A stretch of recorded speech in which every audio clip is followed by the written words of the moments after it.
Coming up next on Passion Struck. Joan of Arc. We learned about her in school. I grew up in France, so she's sort of like a national hero, saint. Really, in the last couple of years while I was reading this book, really understood, wait a second. So she was born, basically you could think of it, into slavery as an uneducated peasant. Here she was, and the French were losing, many of the soldiers were also born into slavery. So talk about no hope. And here she was, and she enlivened the spirit of an army of shoddy soldiers who had lost hope.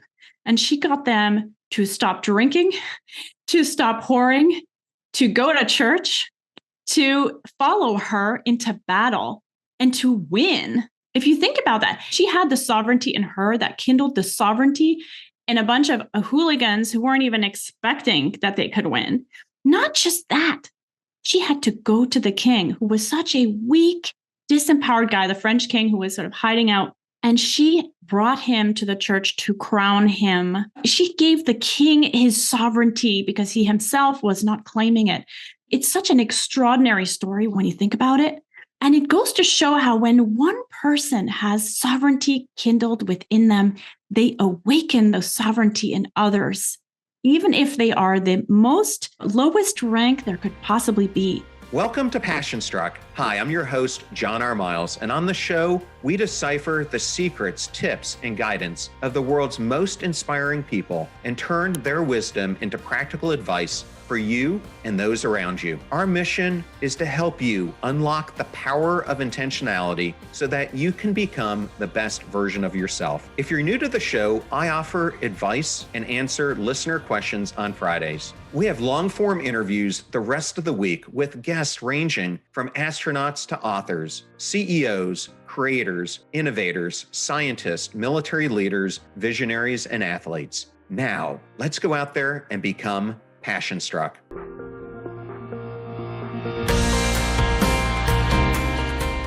I am so excited today to welcome Emma Seppälä to Passion Struck. Welcome, Emma. Thank you so much, John. Emma, I thought we would start out by going over a little bit of your background. As you were growing up, you were drawn to literature and eventually Asian philosophy and culture. What was it in these fields, particularly Asian philosophy, that captivated you, and how did this interest eventually guide your journey into psychology and meditation? Well, thanks for that question, John. So I grew up in Paris, France, which sounds so glamorous when you say it, but actually the philosophy on the streets there is pretty negatively biased. You always feel like everything is going to hell in a handbasket. People, at least when I was growing up there, would bond through complaints and sort of negativity. And I thought that's how things were. And then I moved to the US. I saw, oh, okay, here people don't have any patience for negativity. Things are more geared toward the positive. And I thought that's really great. I loved it. And after a couple of years, I noticed that in the US, people are working themselves into the ground, and that there's kind of a lot of pain surrounding that go, go, go sort of mentality. And then I moved to China after college for a couple of years, and I saw people who had absolutely nothing and were so grateful for what they had. And I saw an inner wealth there in the people in China, in Tibet, in these sort of really difficult life situations that they were living in. And yet they were so sovereign. They were so resilient and happy and grateful for what they did have. And I thought, wow, here we have people who are wealthy and have everything, but are grateful for nothing and miserable. And there I saw people who had nothing and were grateful for everything and were immensely happy, but also resilient, energized. And I realized that the happiness, the resilience, the success we're seeking has much more to do with the mind than with external circumstances. And that's what got me really interested in how can we cultivate a sovereign mindset to navigate life in a way that's not just more resilient, but also more aligned with who we really are, what we really want to achieve, and with greater happiness, fulfillment. So that's what really got me on this trajectory. And I went into psychology to study this more and then to research ways in which we can cultivate a more sovereign, more resilient mind, despite trauma, despite challenges, despite stress, despite life. Yeah, it's interesting. I've been to China several times myself. When you were there, were you in one of the bigger cities or were you in a more rural area? Both. I was both in Shanghai and then I spent time in a more rural area as well. And this was 99 to 2001. I was there a little bit after you, and I was primarily in the big cities. I had been to Hong Kong many times earlier than that, but I didn't really consider Hong Kong at that time to be the same as China, but mainly Right. Beijing and Shanghai, a couple of the other cities. But I found the population to be much more middle class, at least when I went there in the later 2000s, than anything I expected. And it's probably because I didn't get a chance to journey out as much into some of the areas outside of the big cities. But I was just shocked at some of the stores they had, the types of restaurants, how well people were dressed. It was not what I expected going in. Yeah. No, absolutely. So, your new book, Sovereign, which I'm going to hold up right here, congratulations, Thank you, offers John. a roadmap really to reclaiming your full psychological sovereignty in a time of global challenges. You kind of gave a little bit of a backstory, but what inspired you to write this book? Why now? And how does it build on your previous work on happiness and emotional intelligence? Thank you. Well, I think we live in a time, an unprecedented time of disruption, of global chaos, but also of a time where we are taking in over 60,000 gigabytes of information every day through our media.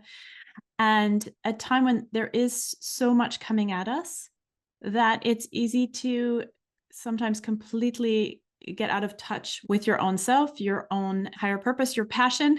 John, as you write about in your book, the potential that you are, and be just overcome with distraction, with stress, with despair. And when I looked at the science, there are ways that we can protect our minds and keep it in a place that is at its greatest sort of potential. My first book, The Happiness Track, looked at the science of happiness, and it questioned the way that we're working, because when you look at the science, if you want to do things and do things successfully over the long run without burning out, if you actually take care of your well-being, your psychological well-being, and I show the steps for how to do that in that book, then you're actually going to be more creative, make better decisions, have better emotional intelligence, and so forth, all the things that we need to be successful. And Sovereign builds on that more and further, in the sense that, and I realize this personally myself, because I was following all of these steps that I delineated in my first book, but I still was having challenges with my health, the different ways I was having challenges. And I realized that there's another level, which is this sort of idea of sovereignty, which is really looking at our life with greater awareness as to what we let into our minds, how we condition our minds, and how we interact with the outside world. Let me give you just an example to make things really concrete. So I teach executives. That's what I do at the Yale School of Management. And I speak to so many audiences. And whenever I ask the question, are you self-critical? 95% of the room raises their hand. And if you look at self-criticism from a psychological perspective, it's a form of self-loathing. So 90 to 95% of people are walking around with self-loathing. And so sometimes people will think, well, self-criticism is good. It leads to self-improvement. I'm not talking about self-awareness, right? Self-awareness is, okay, like, I'm not that great at math, and I need help with that. Okay. But if you are self-critical, it's whenever you make a mistake or you fail that you beat yourself up. It's so that voice in your mind that tells you you're such an idiot, you're this, you're that. These are the words that people say to themselves when they mess up on something. And I know that because I've asked people so many times. And when you look at the research on self-criticism, it leads to higher anxiety, depression, fear of failure, less likelihood to try again. It's really debilitating. And it's something we do to our own selves because we don't have awareness. So I call self-criticism like a toxic viral program, because it runs in families, it runs in societies, it's considered normal. And yet, when you look at the research, like I said, it's actually like you kicked yourself on the way to the battlefield of your life, right? So, how do we want to show up in our life? Wounded because we kicked our way there, or, in brand spanking new armor because you actually had a very life supportive relationship with yourself. So that's just one example of how, without even realizing it, there are ways in which beliefs that we hold and or behaviors that we do that actually stop our own selves from attaining our fullest potential. Does that make sense, John? No, it makes sense. And we're going to explore that a lot more. I thought, for the benefit of the audience, I'd read to them your definition of sovereignty because I loved how you started the first chapter out. You write, sovereignty is eternal freedom in a relationship with yourself so profoundly life supportive and energizing that you access your fullest potential, the fullest potential you were born for. Trust me, you felt it. You felt the sovereignty fire kindled in the pit of your stomach at different times in your life. It's that inner flame that lifted you up from the rock bottom and kept you walking through the darkest of nights. It's the roar of defiance that helped you back to your feet every time you were knocked down. A declaration of your fight and right to live as you are no matter what. Mhm. And I love that because I think we are at a time where this feeling of unmattering is spreading like wildfire. People are just not feeling significance in who they are, what they were put on earth to do, and how they hold meaning not only to others but to themselves. So when you were talking about self-loathing, I think that plays hand in hand with this unmattering that so many people feel. And so what you're talking about with sovereignty is absolutely what I try to bring up when I'm discussing passion struck because it is really trying to live to your fullest potential. So, how if a person is listening to this, if they're one of these people who's stuck, they're self-loathing, how do they reclaim or start to reclaim, as you put it, the treasure trove of possibility that exists within all of us if we allow it?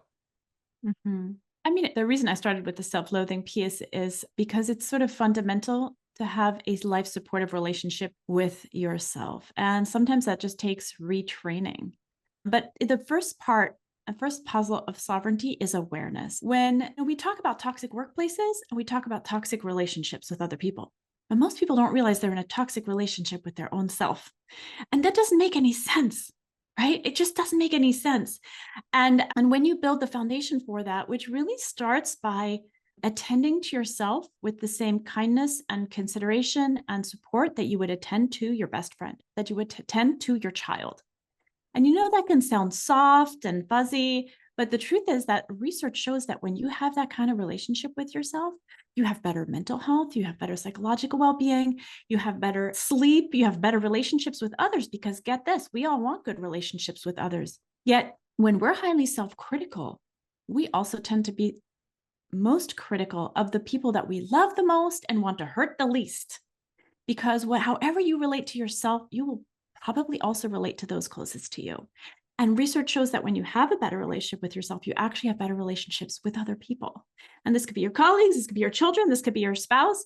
So that's really the foundation. And, the way I break it down is attending to your needs. One of the questions that when we're self-critical, we often ask is, am I good enough? And I am not good enough. 80 is a statement that 80% of millennials adopt with regards to almost every facet of their life. Can you imagine?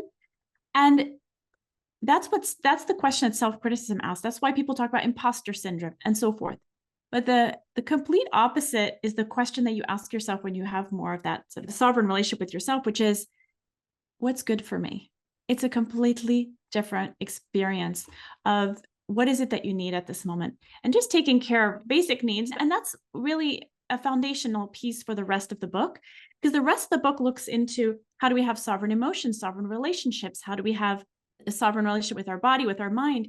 And for example, right now, when I think about the mind, right, we're bombarded with information all day long, and we're constantly looking at our devices and taking in so much. It's almost overwhelming when you think about it.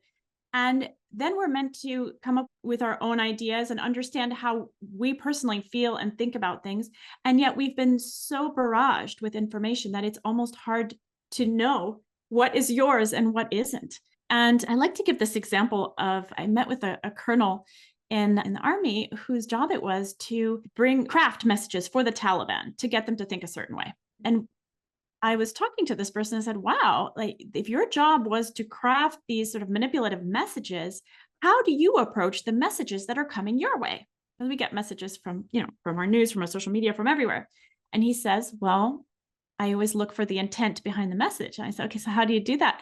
And he said, this is how I teach my kid. If we're walking through a supermarket and my kid wants this unhealthy cereal, I'll tell them, oh, why do you want that cereal? And then the child will be like, oh, because Dad, it's so fun. Look, there's these little cartoon characters. And then he said, okay, that's nice. Why do you think there are these cartoon characters? Oh, because it's just so nice to look at, and the colors and the games on the back. Oh, and why do you think that they put those? And then the child's like, oh, because it just makes me happy to look at them. And so why do you think they did this, that so that it would make you happy to look at them? And the child will be like, oh, so that it would appeal to kids, so on and so forth, sort of questioning the messaging that's coming the child's way. So, and our mind it's like we are what we eat is true of our mind. And I think most of us don't realize that. Whatever we're putting in our mind is also going to impact how we perceive the world. I have a colleague who he has insomnia problems. And I told him, well, what's your bedtime routine? And he said, I look at the 11 p.m. news. And we know, from neuroscience that whatever you look at last before bed is going to impact your mind. It's what you're going to remember most of the whole day. And if you think about going to sleep with the news and with that sort of fight or flight that it can kick in with the sad and the scary. So, one way to regain sovereignty over our mind is to really look at what is it that I'm constantly putting into my mind, and is it serving me? And then also thinking about at least spending time to clear your mind. Not that you shouldn't watch the news and so forth. Of course, you should stay informed, but this idea of taking time out to clear our minds, and through things like meditation or unplugging or being outside away from our devices, but also to take in quality input, like your podcast, for example, right? Input that is inspiring or that is nourishing to our minds. That's just one example of how we can gain a more sovereign mind. And there's one more piece I would add to this is that, a lot of people are walking around with certain levels of trauma, either from their past or from, car accidents. Or there's so many different things that can hold us back in life, and that we don't feel like we have our sovereignty because, oh, I have this anxiety because of this trauma I had, or this or that, the other. And so addressing trauma is really, really critical. And I'm happy to talk about that in our research with veterans, if that's of interest. Yeah. I was going to cover this a little bit later on, but we can dive Yeah. into it now. I understand you've done a bunch of research on the effects of breathing exercises for PTSD and other things, studying veterans and providing groundbreaking solutions. How did you get into that, and what are some of the results that you found? Thanks for asking, John. It's one of my favorite research studies that we've run. When I was in graduate school, the news was coming out about veteran suicides, which is still really, really high to this day. And I was researching the benefits of meditation type of practices on well-being at the time. And I thought, I wonder if I can help in some way with some of our studies.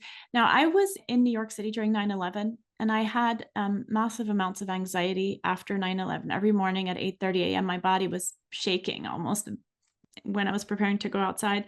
And I tried so many things to help myself after that, but nothing really worked until I walked into a breathing class called it's called Art of Living. And they teach a breathing practice called sky breath meditation. And I did that breathing exercise. And after that, that helped me regain sovereignty over my body, over my mind. And then fast forward 10 years later, I was doing a postdoc at the University of Wisconsin. And I was thinking, I really want to help the veteran population. They've done so much for us, and they're suffering because some of them were doing pharmaceutical treatments or therapeutic treatments, but many of them, we know from the data, fell through the cracks or didn't continue those treatments because they didn't like them. And I was thinking, what can we do? So we decided to run a study using this breathing protocol that I had experienced as being so helpful for trauma. And we found that after 1 week, the active group who had gone through the program showed normalized levels of anxiety. And that was maintained 1 month and 1 year later compared to the control group that had not done the program. And we also measured them physiologically, because of course people might just tell you, I feel better, but we actually see that at the physiological level. And what we saw was that the more they reported their anxiety improving, the less they startled when placed in a situation in the lab, which evokes startle, like loud sounds, flashing lights, and so forth. And then the study was replicated at the Palo Alto VA with men and women, and found that it is at least as good as the gold standard therapeutic treatment that's out there, and that it's also stronger for cultivating emotion regulation at the level of the physiology of the brain.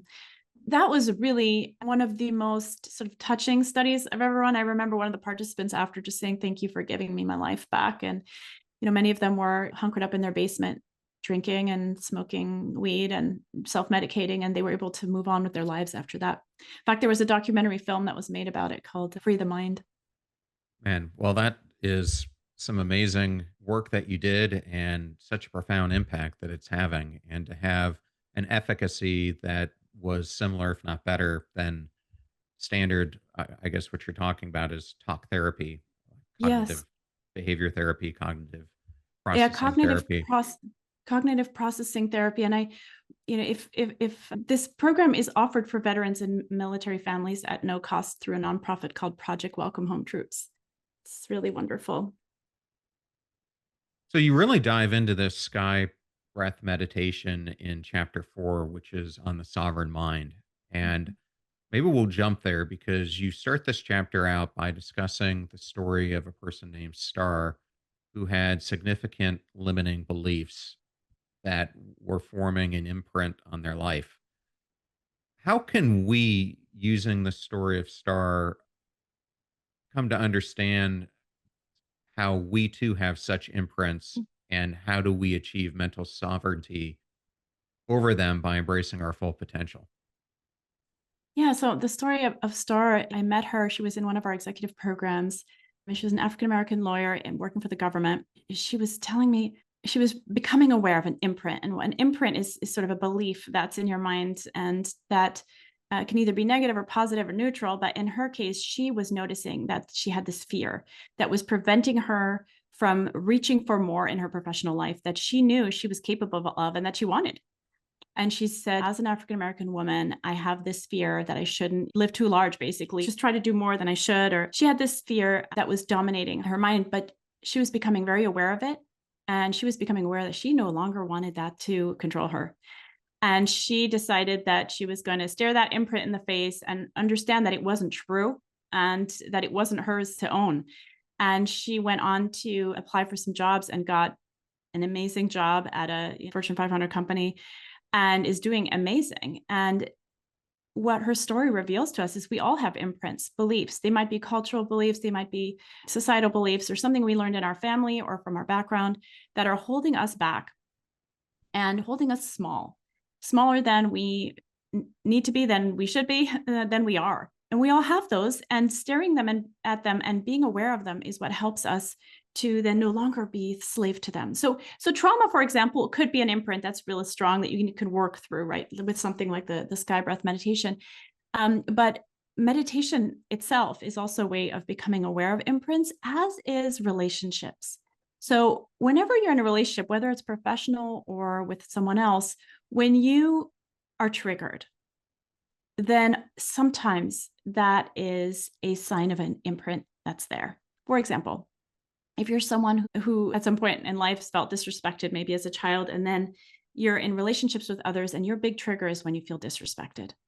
That's a sign of just that imprint, that imprint that people don't respect me, I'm not good enough, or whatever it is, right? And being able to, so relationships are a great way. People often ask, how can I know what my imprints are? Well, look to your triggers, look to your buttons, look at the buttons that people push, that can be helpful. One of the parts of the book that I really liked was how you brought up historical context. And I've been recently watching that miniseries, Masters of the Sky, which profiles the B 17 pilots from the US who kept flying these missions against incredible odds that they were going to get shot down. Mhm. In the book, you bring up Joan of Arc as an example of a historical Yeah. person who showed sovereignty. What can we learn from both of these situations, from these historical figures who showed indomitable spirits despite their circumstances?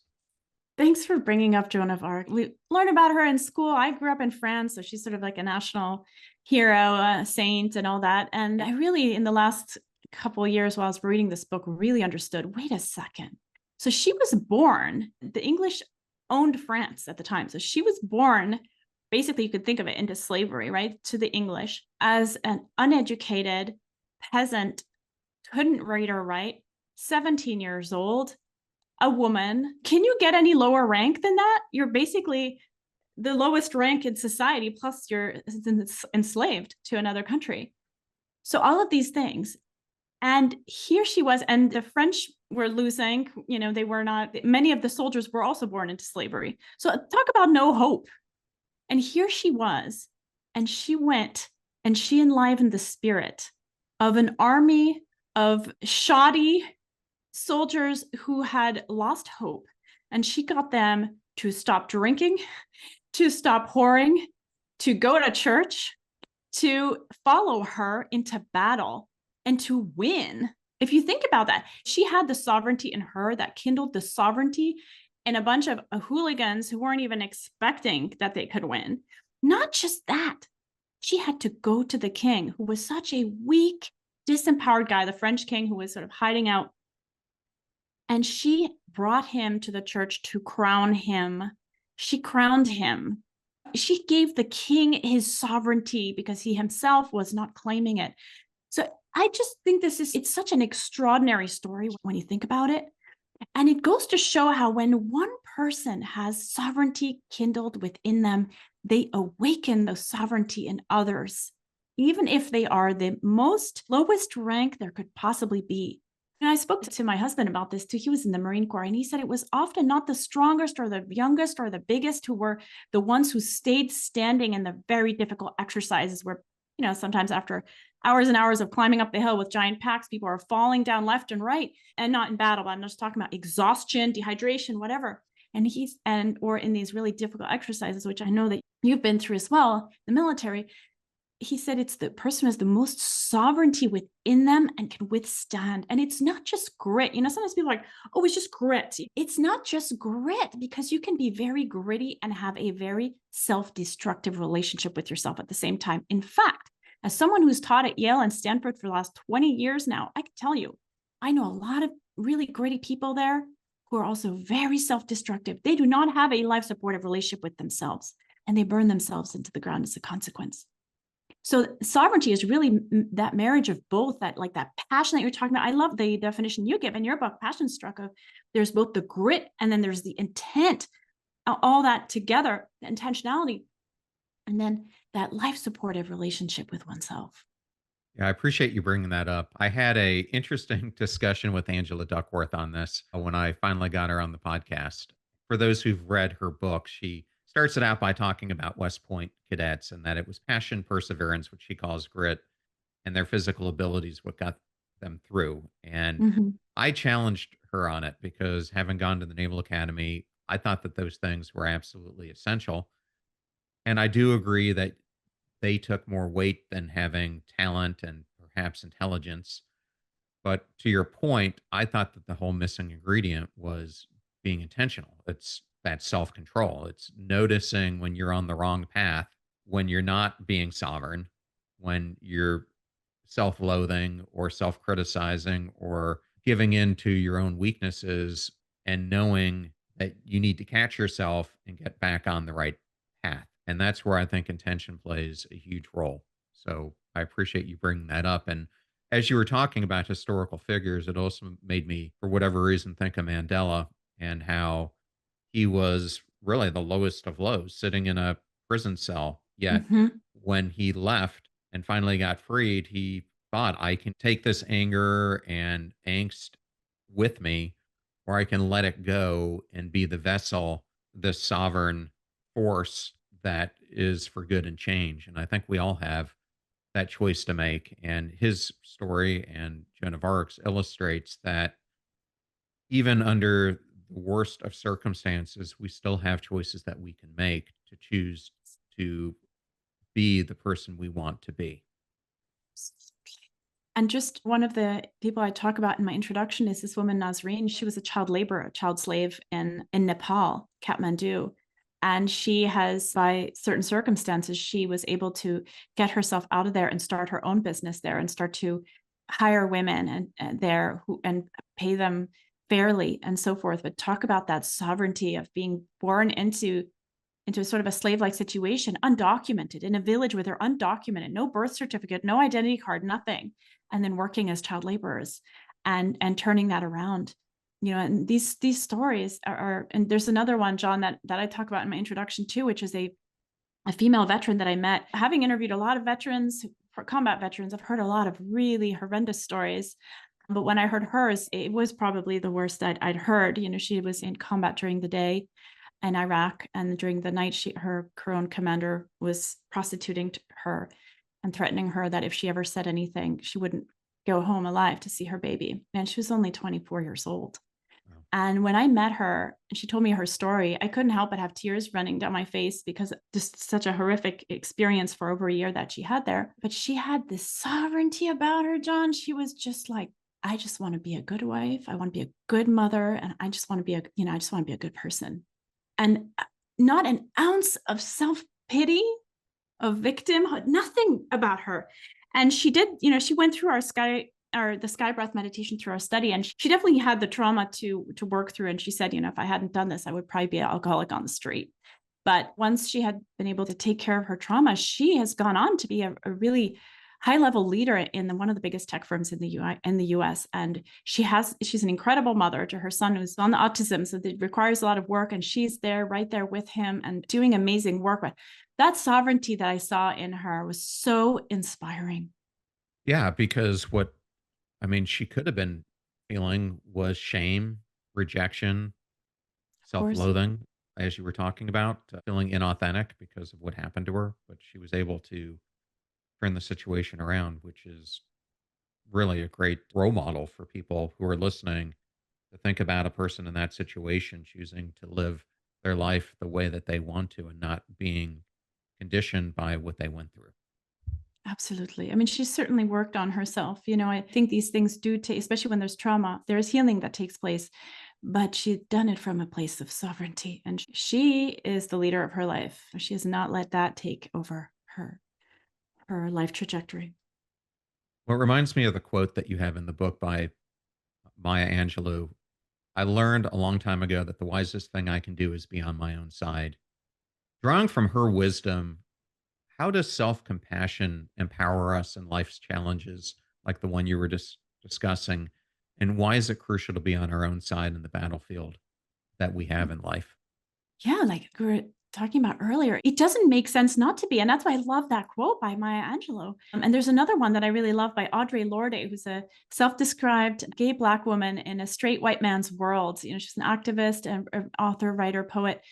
And she says, self-care is not self-indulgence. It's an act of political warfare. That is so powerful because I think a lot of people can think, oh, well, that's just being soft on yourself. Why would you do that? No, just like Maya Angelou says, it's the only thing that makes sense. It makes sense to be on your own side, like Audre Lorde said, because so you can show up on the battlefield and be at your fullest, truest potential, because you've cared for yourself on the way there, and you can show up powerful and strong. And again, so that to me is one of those societal beliefs that we should question. Why should we have this self-loathing and this self-criticism? It's not doing us any favors at all. On the contrary. So sovereignty is having that life supportive relationship with yourself as the very base of it. That's the base of sovereignty. And after that, you work on the sovereign mind, sovereign relationships, all the other things. Yeah, one of my favorite parts of the book was where you go through the beliefs that bind us and then you go through the sovereign emotions. So as I was reading the beliefs that bind us, which are leave your emotion at the door, suppress your emotion, drown your emotion. I remember when I was in the military and had experienced PTSD, this was exactly what we were kind of told. Mm-hmm. You need to be strong, suppress any of these feelings that you're having, and all that does is lead to you drowning it with some type of addiction, whether that's being addicted to work, addicted to sex, addicted to drugs, addicted to alcohol. And none of that helps you get to the bottom of the issues that you're facing. You're just prolonging the misery and in many Mm-hmm. cases making it so much worse. So you then go into the sovereign emotions, and I'll let you maybe go through a couple, but I'll start with my favorite one was the first one, feel that damn emotion. Yeah, thank you John for bringing this up. What's so fascinating to me is just no matter how educated someone is, how many MDs, PhDs, how many black belts they have or dishes they know how to cook, chances are people have as much formal education about what to do with their negative emotions as a 5-year-old, which is none. We get no training.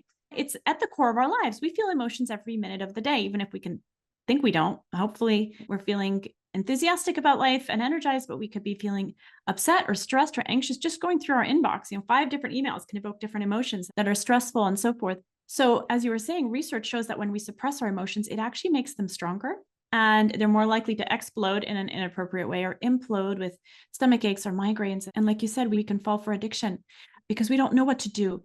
And we, especially in the US, I think there's this sense of the pursuit of happiness is in the Constitution. There's this sense that we don't want to feel bad ever. And if we feel bad, there's definitely something wrong with us.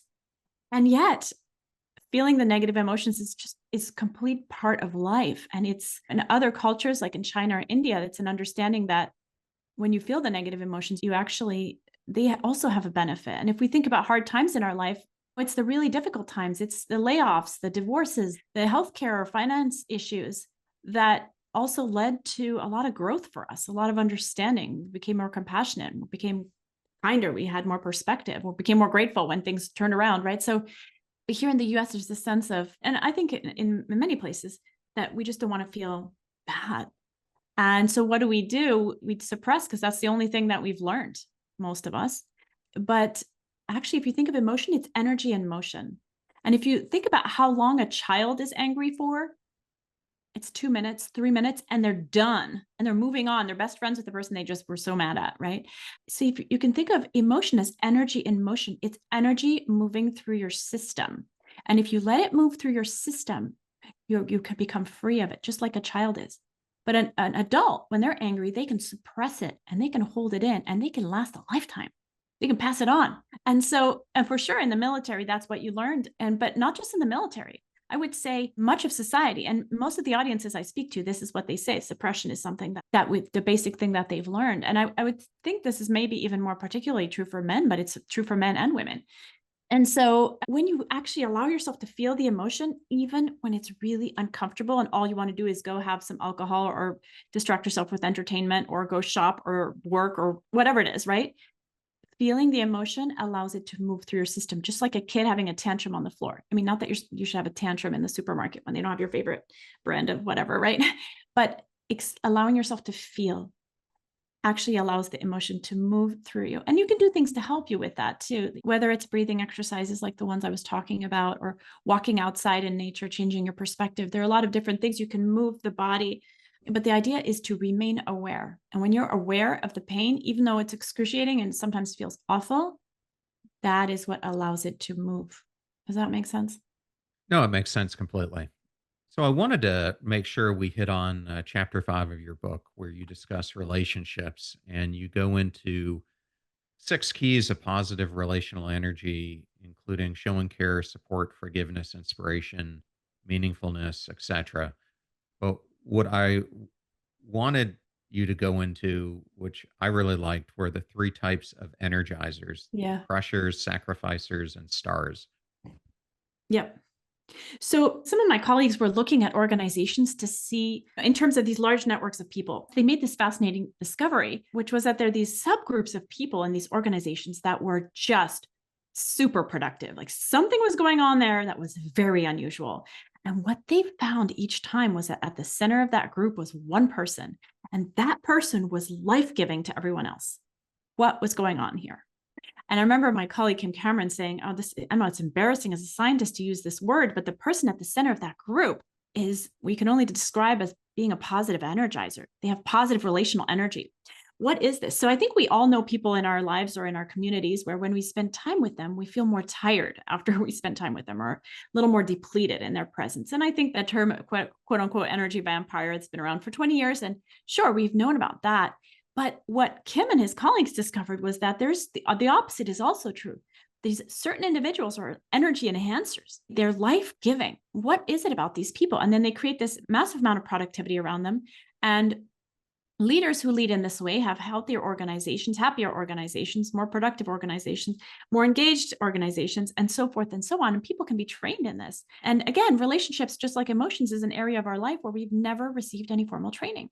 But there are 3 different types of positive energizers. And it's really important not to fall for some of the the traps of the first two because they won't lead to the results that we want. So the first type of a positive energizer is what I call a crusher, which is they may do work that's really exceptional. They're inspiring to people. They have, people follow them, respect them, admire them for their work. And I'll give an example of a scientist who was very much revered for his work and well known, and on the cover of Time and all over the world, people recognize the scientist. And yet when you spend time in his lab, it was a very unhappy, backstabbing place. And what was going on here? And what turns out is that crushers, they have this very inspiring way about them, and they may be doing great work, but they are not attending to the people that work for them. So they don't have a life supportive relationship with some people. And as a consequence, they don't reach the potential. What heights could this person, the scientist, have reached if he also had a life supportive relationship with his own people? So that's crushers. And the sacrificers are a little different. They also do wonderful work and create a lot of inspiration around them. And they don't take credit for others' work. They are supportive for the people around them, but they themselves give too much of themselves and don't take care of themselves in the process. And so they burn out. So you see, in the case of the crusher, they're leaking energy because they're not taking care. They're only having that life supportive relationship with certain people, not others. And in the case of sacrificers, they have a life supportive relationship with others, but not with themselves. See that? Those crushers and sacrificers. And then there's what I call stars, which are those people who are able to have this life supportive relationship with others while also having a life supportive relationship with themselves. They're sovereign. Now, what do I mean by sort of life-giving energy is that they act with basic human values, which is compassion when people are suffering, kindness, empathy, humility, which you have so much of, John, and all of these. Actually, you have all of these traits, and forgiveness, basic human values that create feelings of trust and safety around them. They also have a life supportive relationship with themselves in that they listen to their own needs and are respectful of the needs of their body, of their needs of their mind, of their needs of their well-being. And that balance creates sort of unlimited, unbounded potential. Well, thank you for bringing those three up because I really enjoyed your explanation of the three. Kind of, I think we can all identify with each one of them. And so I thought it was important for the audience to hear. You start out in your chapter one invitation talking about the sovereign song of life. And it's something that kind of resonates throughout the whole book. And when I initially read it last year, Seth Godin put out a great book called The Song of Significance. And it kind of reminded me of that. But it's really a metaphor, the sovereign song of life, for singing one's own song, which is an act of sovereignty. So, for those who have listened to the episode today, can you elaborate on how the listeners can discover and express their own unique song? Yeah, so in the introduction, I share a quote by Gurudev Sri Sri Ravi Shankar. I'm going to paraphrase that. We're all on a stage. We've got our costume on and our mic, but we haven't sung into the mic yet. So we're just walking around the stage restless. And he said, you will be restless until the day that you sing your song. And I thought this was such a beautiful metaphor because each and every one of us has had such a unique life trajectory, has such a unique personality, has such a unique way of seeing, understanding the world, that we bring to it a very unique song, whatever that is, whether it's the way we like to show up, whether it's something that we like to create, whether it's the way that we work, whether it's the way that we relate to other people, whatever it is, every one of us has unique abilities and skills and talents that are a gift to the people around us, whether we know it or not. Because I actually do research at Yale where we go into this and I'll help people find out what it is that is their song. And many of them don't even realize it because they think, oh, isn't that normal? Isn't that just normal what I do? No, it's not normal. Or other people would notice about you and be so touched by it. So all of us have this, and it has a lot to do with reclaiming your sovereignty, which is why I choose the word reclaim in the subtitle of my book, because it's something we were born with. And when we regain a sovereign relationship with ourselves, which we've talked about a lot now, and also with our emotions, when we reclaim sovereignty over our mind and choosing to take time to clear our mind and also to fill it with substances that really nourish us. When we have sovereign relationships with other people and also learn to tap into our own intuition, which I go into in chapter 6, sort of this idea of knowing yourself, knowing your own inner voice, that is really when we can tap into our song. And it doesn't have to be complicated. And I think, having read the book, you see, it's not complicated what I'm sharing, but it's just becoming aware. Awareness plus courage, which I know you talk about as well, that combination. Well, Emma, thank you so much for being here today. If people wanted to learn more about you, where are the best places they can go? Thank you. I'm on Instagram at the Happiness Track. And also I have a website called iamsov.com where they can get more information about the book and further offerings. Emma Seppälä, thank you so much for being here today. It was such a joy to finally get you on the program because we've been discussing this for a little bit now. And thank you, Elizabeth, for making the introduction. Thank you, John.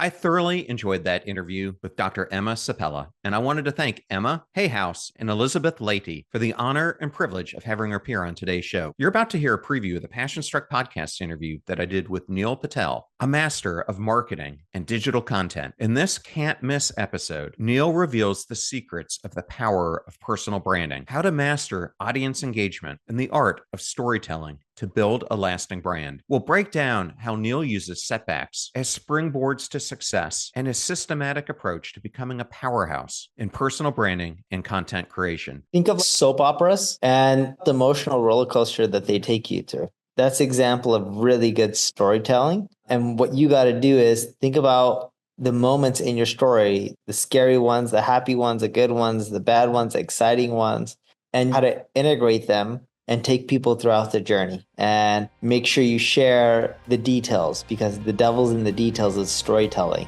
Remember that we rise by lifting others, so share the show with those that you love and care about. And if you know someone who could use Emma's wisdom, then definitely share the show with those that you love and care about. In the meantime, do your best to apply what you hear on the show so that you can live what you listen. Until next time, go out there and become passion struck.